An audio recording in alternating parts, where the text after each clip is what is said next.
સુરત શહેરના તમામ ઝોનમાં વિસ્તારમાં મનપા દ્વારા હોકિંગ ઝોન બનાવવા લારીવાળાઓએ મહારેલી યોજી પાલિકા કચેરીએ પહોંચ્યા હતા।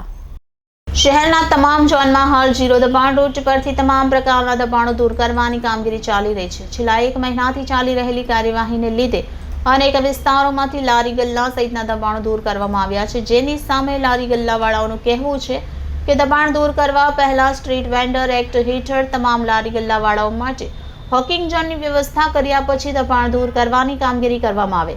આ તમામ માંગણીઓ સાથે સ્ટ્રીટ વેન્ડર્સ દ્વારા આજે બપોરે 1 વાગે ચોક બજારથી મનપા કચેરી મુગલીસરા સુધી રેલી કાઢી સૂત્રોચ્ચાર અને પ્લે કાર્ડ લઈ પહોંચ્યા હતા।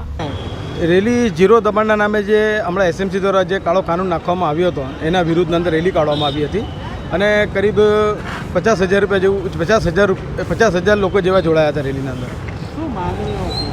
માંગણીઓમાં એવું છે કે અમને જે સરકાર દ્વારા જે સુવિધાઓ આપવામાં આવી છે 2013-2014નો કાયદો છે સુપ્રીમ કોર્ટને એ લાગુ કરી આપો। 20 ડિસેમ્બર 2016નો કાયદો લાગુ કરી આપો ગુજરાત ગેઝેટવાળો। તે છતાં કે ટાઉન વેન્ડિંગ કમિટી છે જેની ચૂંટણી પ્રક્રિયાથી રચના કરવામાં આવે, જેના કારણે તમને પણ થતી જે તકલીફો છે એસએમસીને ટ્રાફિક માટે થઈને એનું પણ નિવારણ ટાઉન વેન્ડિંગ કમિટીમાં આવી જશે। મારું નામ ભરતભાઈ ગમનભાઈ દેસાઈ, મારી લારી પાલ આરટીઓ પર ચાલે છે।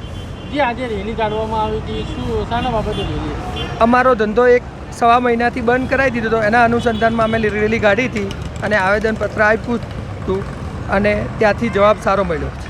રેલીમાં કેટલા લોકો જોડાયા હતા અને શું માંગણી છે એસએમસી? અમારો ધંધો ચાલુ કરવાની માંગણી હતી। અમે 1 મહિનાથી સતત તકલીફમાં છીએ અને લોકોને ખાવાના વાંધા પડી રહ્યા છે, એટલે પેટની તકલીફ માટે અમે લોકોએ રેલી કાઢી હતી। અમને આ રેલી કાઢવાનો કોઈ શોખ નથી।